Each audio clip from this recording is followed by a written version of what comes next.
Fred Kasha, ladies and gentlemen, and welcome to the Staten Island Comedy Show. We're going to have a great show for you tonight, so stay tuned. It's a virtual show. We have comedians to perform their stand-up sets on location, and you will see them right here on the Staten Island Comedy Show. Our first comedian is Peter Glitzman. He is from Staten Island, New York, Princess Bay. He has been doing comedy on and off for 23 years. What made him get into comedy was Catholic school. You can find him on Facebook, Peter Glitzman, Instagram, Glitzworks, website, glitzworkspllc.com. Our next comedian of the show, Peter Glitzman, ladies and gentlemen. I used to wear a cologne called Unemployed.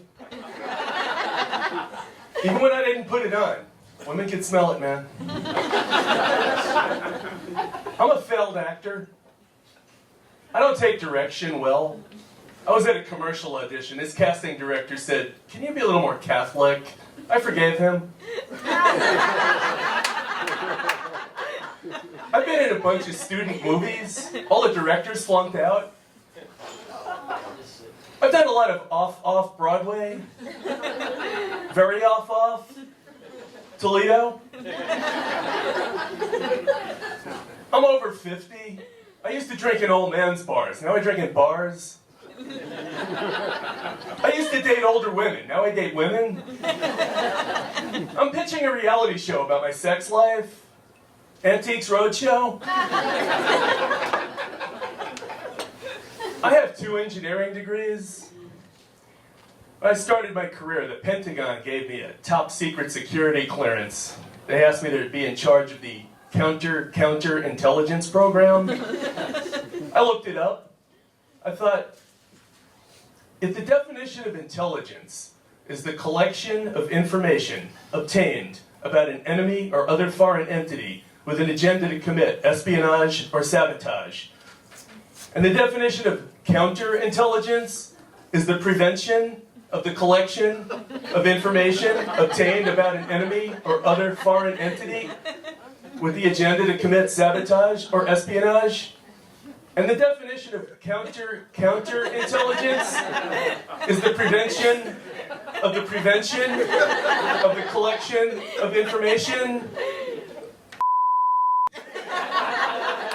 Now I work construction. I went to Catholic school for 12 years, also known as atheist prep. You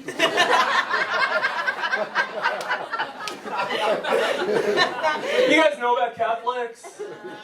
You touch yourself, you're going to hell. You touch little boys, you're going to Boston.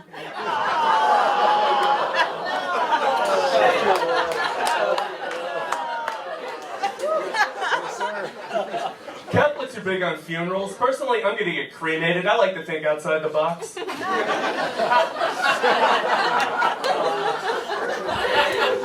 my all-boys high school, there were 2 kinds of priests. The ones who handed out Hail Marys, the ones who assigned Who's Your Daddies. I never went to confession.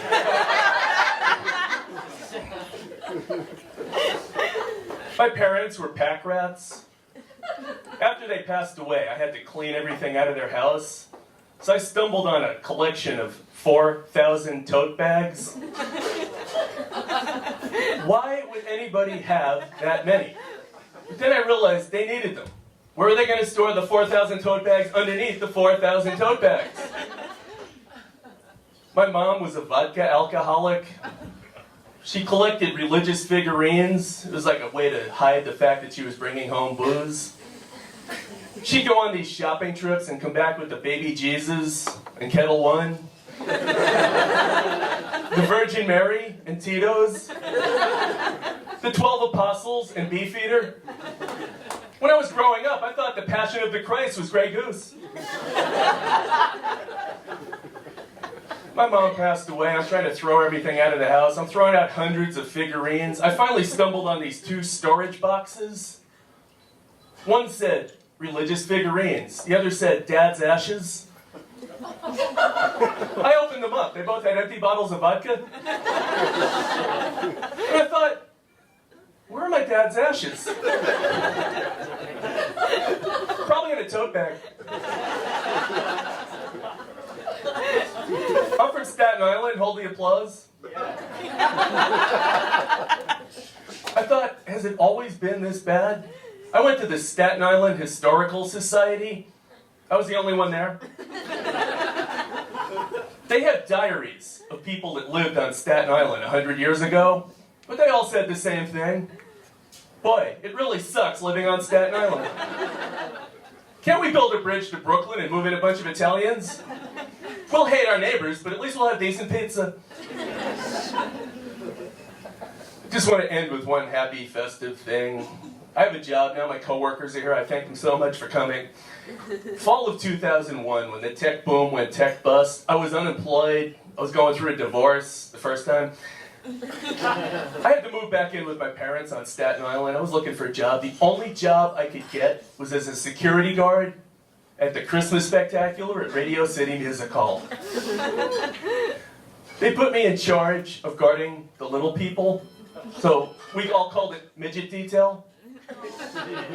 But I'm a happy, positive guy. I didn't want to ruin the festive holiday spirit, so every day they'd come in a van, they'd file past me to go into the show. I'd always say the same thing. Have a great show, guys. High five. You guys have been great. Thank you. This is a Faker News Brief. I'm Kevin Kumquat. During a home renovation on Staten Island, a man found 158 bowling balls under his porch. He told the reporter he had plenty of bowling balls to spare. Also on Staten Island, the police busted a sewing sweatshop factory. I asked one of the victims how she survived such harsh conditions. She said she hung in there by a thread. Now, we're going to move on to a new segment of the Faker News called Faker Opinion. And here is our opinion reporter, Miranda Demanda.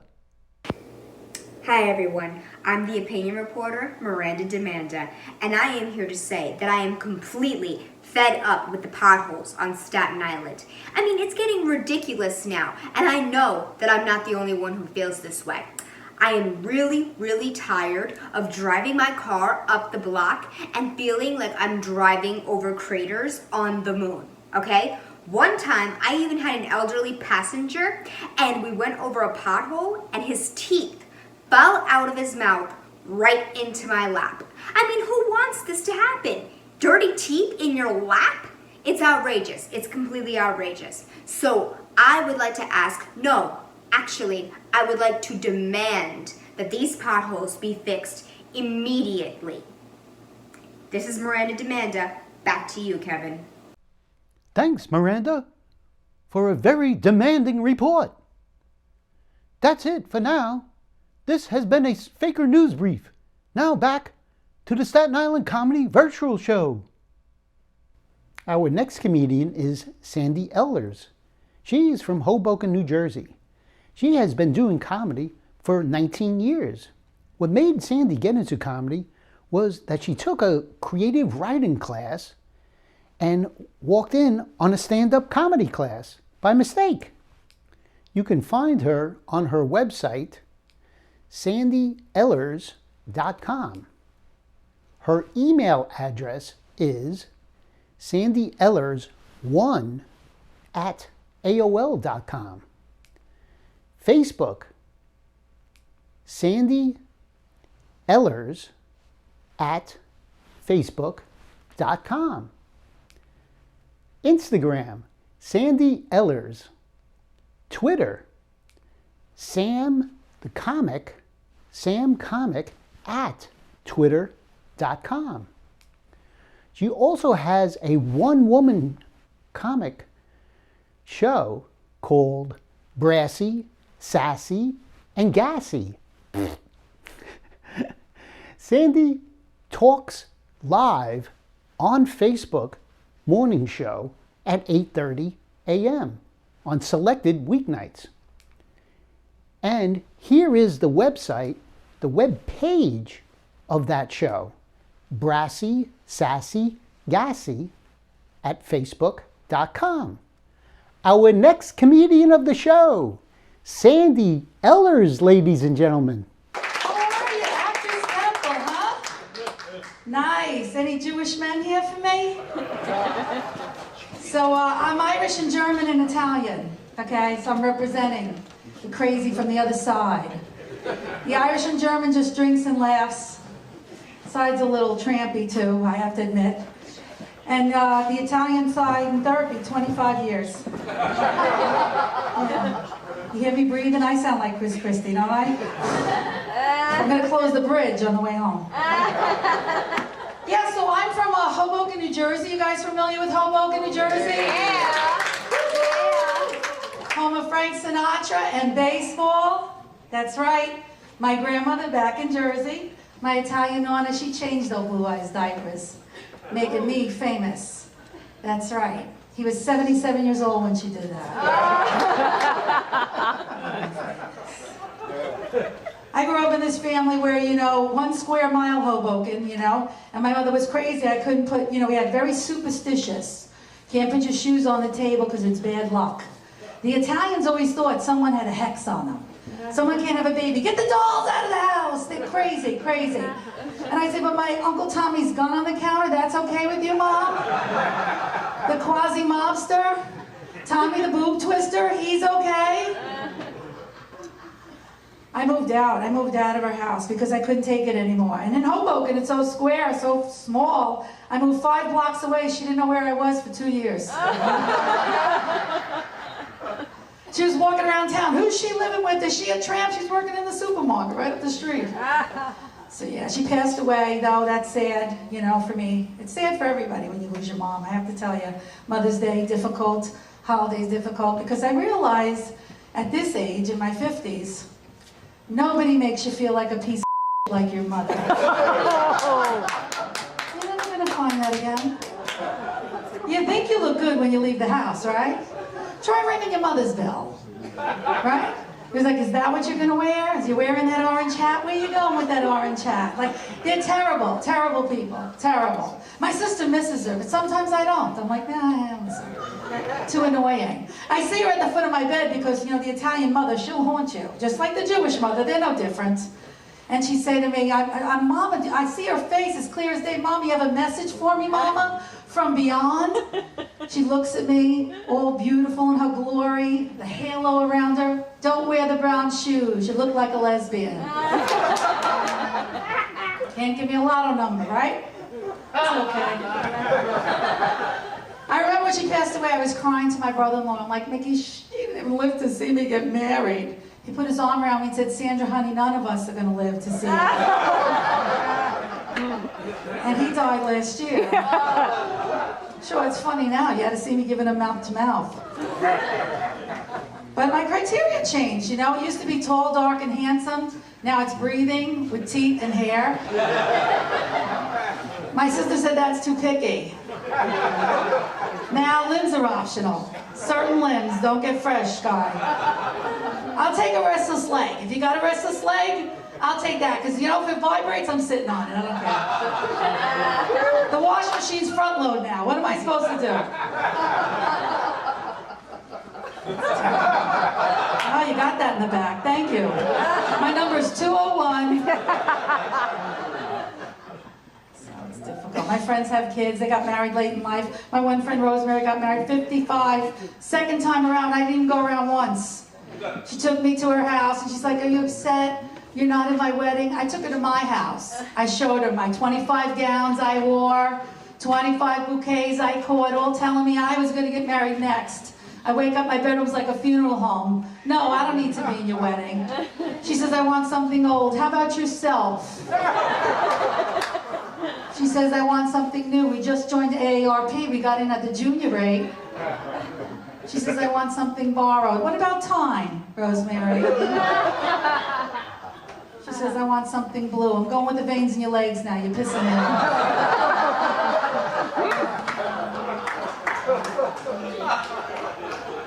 My friends have kids. It's not for everybody, kids. Easter's hard, because I think, why did I sell my eggs? But I got over it.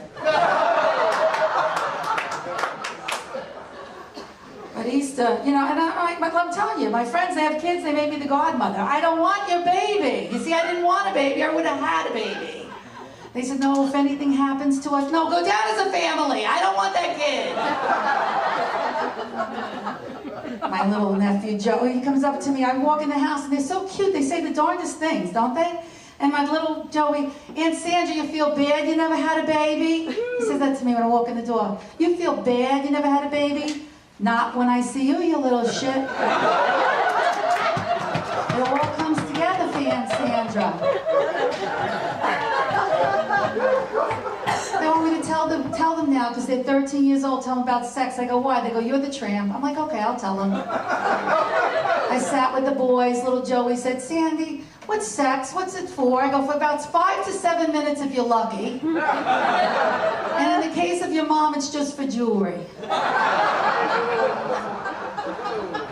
All the women are laughing. The men are like, really? Nice. It's not for everybody. You know, I got to a certain age, I woke up one day and I just decided I hated people. They are so annoying. I walk out of the house again. I moved out of Hoboken, you know, and I moved to like West New York. And I'm in a Guatemalan town with all Cuban people. Everybody looks like Carlos Santana. Nobody better look at George Lopez, Carlos Mencia, this kind, okay? I woke up to, oye, como va? Where am I going? Where am I going? I take this little Guatemalan bus, $3. Smells like cantaloupe and pea. I slow my way across. Okay, the driver has a hand grenade. We don't even know if we're getting through the tunnel. Guy's like, I don't know what you're wearing, I'm allergic. It's so peppy, I showered today. Horrible. Nobody's legal on this bus. I'm the only one that was born here on that bus. Donald Trump, when he gets to be president, he's gonna come and get me and those people on that bus. Can't stand people. I got into menopause, that's what happened. I turned a certain age, my whole body changed. I woke up and everything was hitting the floor. You know? I'm irritable, I'm sweaty, I got the flash, and I find when I cough and laugh now, pee in my pants just a little. And that shit adds up.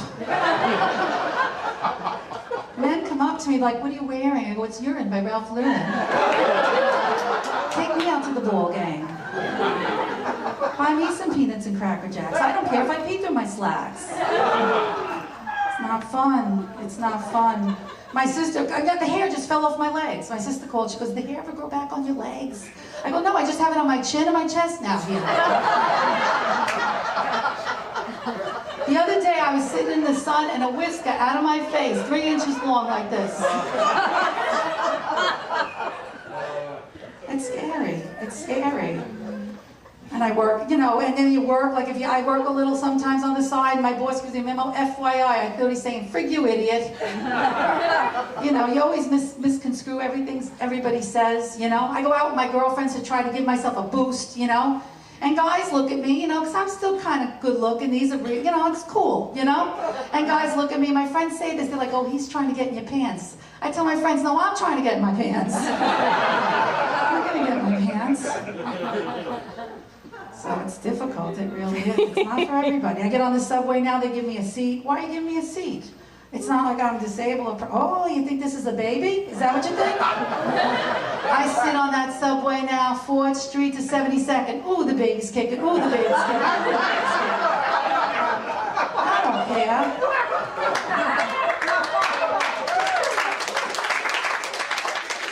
The 6 train threw me out. You know why?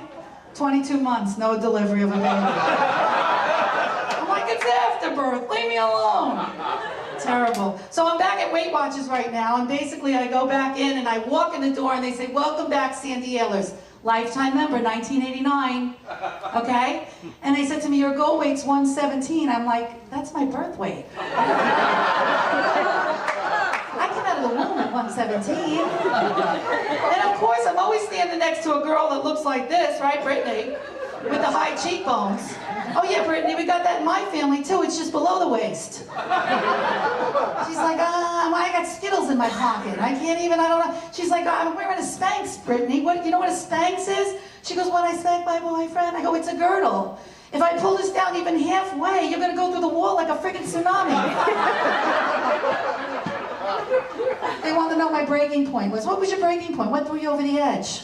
I got so mad. I'm like, you want to know what threw me over the edge? I lifted up my left boob and I found popcorn under there. And it was a kernel and it popped. So Jewish men, not only can I give you a good time, I could also give you a snack. I am Sandy Ellers. You've been great. Have a good evening. Now I would like to introduce to you Fred Kasha. Fred is a musician and drummer on the show. He has been performing with some of the greatest legends in rock and roll history. And he has some stories to share with us here tonight on the show. Here is one of them. Yeah, all right. Oh, listen, everybody out there, it's Staten Island Comedy Show. I have a couple of stories to tell you. See, I've been on the road for a long time with different groups, Chuck Berry, Bo Diddley, and then there was one time when I was in Hawaii. We were opening up for the Four Tops, Ashford and Simpson, a few major groups. Anyway. You know, we hung out there in Hawaii. We were there for like 2 months, you know. But one day, I'm hanging out at the beach. I bring my bongos and I'm jamming on the beach with the Hawaiian people, you know, the Hawaiian guys, you know. We're jamming, having a great time, everything. And this Hawaiian guy says, hey, Fred, you want to go up to the up country? And there's a big mountain. We could jump off the, mountain. I said, what are you, crazy? I said, I'm not going to jump off the mountain, you know. So anyway, I said, well, I says, nah, I don't think I'm gonna. I don't want to do that, you know. But anyway, after a while, we had a couple of drinks, you know, on the beach, beers and stuff. We were having a good time. So I said, you know what? Let's go up to that up country. Maybe I will take you up on it. So we get up there. We drive up to the mountain there, and then we got to get out to the top of the mountain. You had to walk like a mile. So we walked a mile out to the ocean. You know, and the mountain, you know, it was like rocks and mountains. And we walked out to the front, and he says, okay, this is where we're gonna jump. I says, jump? It was 40 feet down, the jump, 40 feet. I says, you're crazy. He says, oh, no, just wait for the first wave, and wait for the first wave, and if it's 5 feet or more, then get ready and just jump, but don't dive, just jump, because there's 2 rocks on each side, there's 2 rocks. So what do you mean? He said, well, there's rocks on each side of the, you know, where we're going to jump. He says, but as long as you jump in the middle. I said, as long as I jump in the middle. I says, all right, go ahead. I said, well, you go first. So he did. He waited for the 5-foot wave, and he jumps. I'm saying, where the hell did he go? I said, I'm looking down. I says, oh, I don't even see him. He never hit the water. I look like, then finally I see him splash, and then boom, he's down. Didn't see him for like, look, it seemed like 5 minutes. Then he finally comes up and says, Freddie, come on, jump. I says, you crazy? I'm not jumping into that ocean there. What are you, crazy? He said, no, come on. And there was a family behind me, and they were looking. They says, come on, why don't you? I got so pissed off, I started yelling at them in the back. I said, why don't you, effing jump or whatever? You know, I was pissed. I was scared for my life. So finally I said, you know what? I was worried because I didn't even know how to get back. So anyway, make a long story short, I get ready. I was thinking, he says, oh, make sure 5-foot wave. Sure enough, all right, I get ready. I see a 5-foot wave. I said, this is it. It's either do or die. And I jumped. And I was going down and down and down. And I'm saying, oh, my God, I can't believe I didn't hit the water yet. You know, I'm going down. I'm saying, please, God, let me hit the water. It seemed like forever. Then I find, boom, I hit the water like a torpedo. I felt like I hit a rock. Anyway, I go down, I'm down. All of a sudden, I can't breathe. I can't breathe no more. And I'm still going down. It's just but when am I gonna stop going? I can't breathe no more, you know? My face is blown, I look like a blowfish. Anyway, I'm going down still didn't get, I says, I'm not gonna make it. And all of a sudden I stopped, and I started going up and up and up, and I'm praying, I get to the top. Finally, I splashed through the top, bam, I felt like I was reborn again. And I see the Hawaiian guy goes, he goes, great, you made it. Now we gotta swim to shore really fast. I says, why? He says, oh, because there's sharks all around here. I cursed him out so bad. I swam to the shore faster than he got there. I was there like 5 minutes before he got to the shoreline. Anyway, and then I was laying out and I see him there and I'm like, you'll never catch me doing that again. But it was crazy, man. It was a crazy trip. But that's the story. Being in Hawaii, I was playing for all the major groups in Hawaii. I was in Kauai and Maui. Here today, gone to Maui. All right. Thanks, Fred. Very interesting story. Well, that's the end of the show. I want to thank everyone for watching. I want to thank Brian Lape-Ower for doing the camera work on the Fred Kasha interview. I also want to thank Tom Panavano for supplying some of the jokes for the Faker News Brief. Also, if you want to watch previous episodes of the Staten Island Comedy Show, go to my YouTube channel, Nevin Cummings Comedy, and please subscribe. Also, please visit my website, nevincummingscomedy.tv. There you'll find information about me and the show. Also, please go to my Facebook page, Nevin Cummings Comedy. Goodbye. See you on the next show.